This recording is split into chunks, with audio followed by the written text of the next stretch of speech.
Perfect Wisdom, with the divisions of the Abhishamaya-Lamkara. Translated by EdwardConze, 1904–1979. University of California Press, Berkeley, Los Angeles, London. Chapter 58. Exposition of non-discrimination through similes. Firm position. Patience.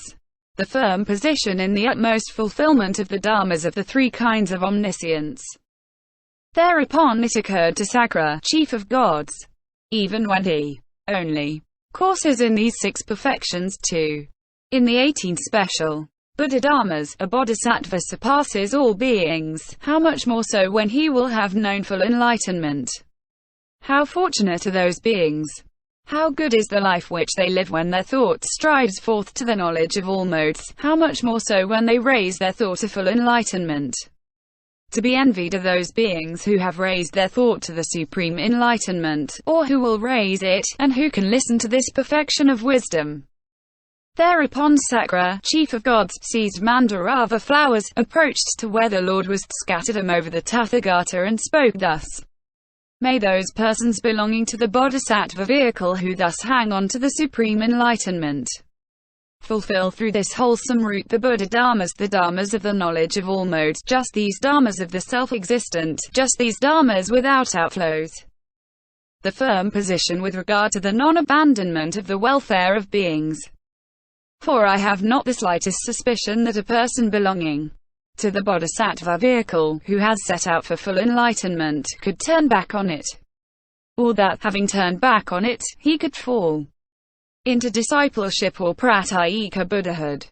But on the contrary, he will generate zest for the supreme enlightenment, and his resolve to win it will increase more and more.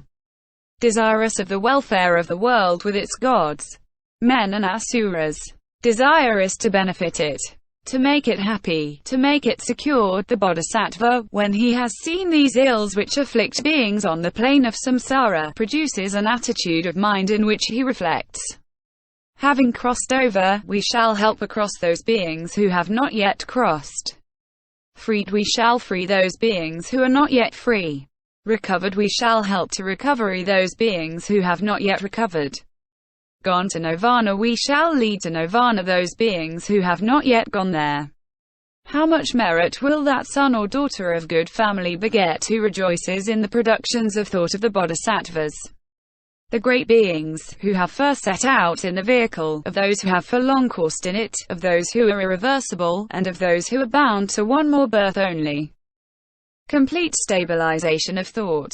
Highest mundane dharmas. The Lord. One might be able, Kausika, to take the measure of a four-continent world system, or a great trichilocosm, with the tip of a straw, but there can be no measure of the merit derived from these productions of thought connected with jubilation. One might be able to lift all the water of the great oceans in the great trichilocosm drop by drop with the fine point of the tip of a hair split hundredfold. But there can be no measure of the merit derived from these productions of thought connected with jubilation. Sakra. Under Mara's influence will be those beings who do not rejoice at these productions of thought, partisans of Mara. Deceased. In Mara's realm. And why? Because Kshatras of Mara's realm are those beings who have aspired to these productions of thought and dedicate the resulting merit to the supreme enlightenment. One should rejoice at those productions of thought which have been raised to the supreme enlightenment. Those who have not abandoned the Buddha, Dharma, or Sangha should rejoice at these productions of thought, and then dedicate the resulting merit to the supreme enlightenment, but in such a way that there is no notion of either duality or non-duality. The Lord. So it is, Kausika, so it is just as you say. Those who rejoice at these productions of thought will soon please the tathagatas, and not again displease them. Thus those who become endowed with these wholesome roots of the productions of thought which are connected with jubilation, wherever they may be reborn, there they shall be honored, respected, revered, and worshipped. Never again shall they see unpleasant sights, hear unpleasant sounds, smell unpleasant smells, taste unpleasant tastes, come into contact with anything unpleasant to touch, or become aware of unpleasant mind objects. Nor will they ever again be deprived of the Buddhas and Lords. They will pass on from Buddha field to Buddha field, honor therein the Buddhas and Lords, and plant wholesome roots with them. And why? For these sons and daughters of good family have rejoiced at the wholesome roots of innumerable bodhisattvas, great beings, who have first set out in the vehicle, of those who stand on the second stage, on the third stage 2, on the 10th stage 2, of those who are bound to one more birth only. As these wholesome roots grow, they come near to full enlightenment, and when they have won full enlightenment, they will lead countless beings to nirvana. In this way, Kausika, should that son or daughter of good family, having rejoiced at the wholesome roots of the bodhisattvas, the great beings who have first set out in the vehicle, dedicate the resulting merit to the supreme enlightenment, but in such a way that they do not treat these productions of thought as either thought or as other than thought. The path of vision. At its summit, the two discriminations of the object. The first discrimination of the object, referring to the whole of worldly activity, and likewise, having rejoiced at the wholesome roots of the bodhisattvas who course on the pilgrimage, who are irreversible, and who are bound to one more birth only, one should dedicate the resulting merit to the supreme enlightenment, but in such a way that one does not treat these productions of thought as either thought or as other than thought.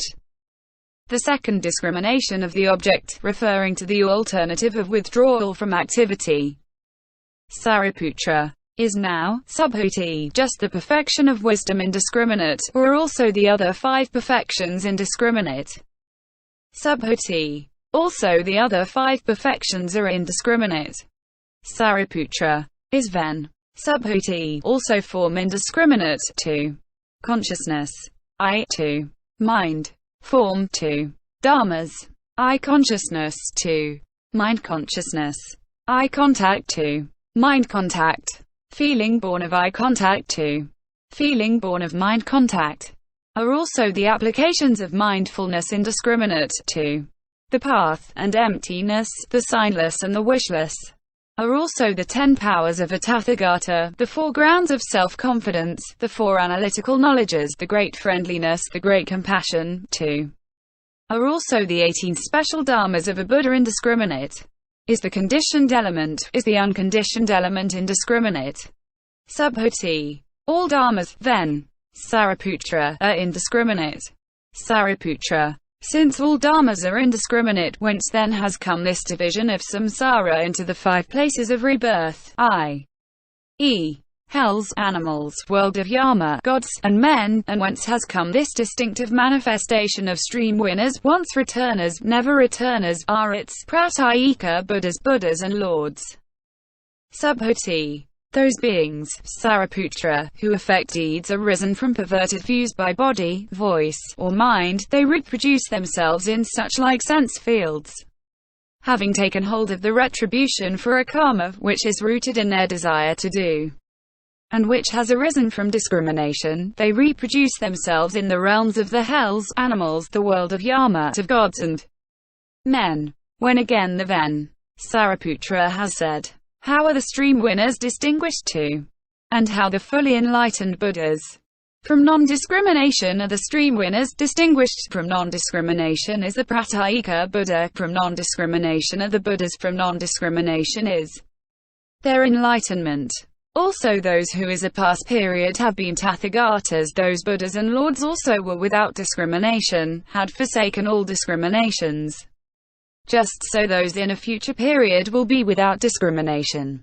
And those Buddhas and Lords also, who just now in the 10 directions in the present period win full enlightenment, they also are without discrimination, have forsaken all discrimination. It is by this method, Sariputra, that one should know. All dharmas are indiscriminate when measured by the standard of indiscriminate suchness, the reality limits suchness, the dharma elements suchness. It is surely thus, Sariputra, that the bodhisattva, the great being, should course in the undiscriminating perfection of wisdom, and thereby he fully knows all dharmas as without discrimination. End chapter 58.